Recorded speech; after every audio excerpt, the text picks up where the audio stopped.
На рабочем совещании в городе Аркадак председатель Госкомитета по строительству города Аркадак при президенте Туркменистана Оразов проинформировал героя Аркадага о реализации второй очереди первого в регионе Смарт-Сити.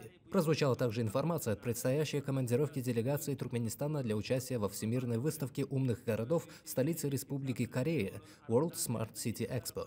В экспозиционном павильоне будут представлены возможности города Аркадак, опирающиеся на компьютерные смарт-технологии. Национальный лидер туркменского народа подчеркнул, что следует сделать все необходимое, чтобы представить оригинальные достижения и великолепие города Аркадак, а также отметил важность включения в состав делегации представителей профильных структур и студентов соответствующего направления подготовки. Стоит отметить, что президент Туркменистана издал распоряжение, согласно которому делегация нашей страны во главе председателя Госкомитета по строительству города Аркадак в период с 1 по 7 сентября 2024 года командирована в город Сеул.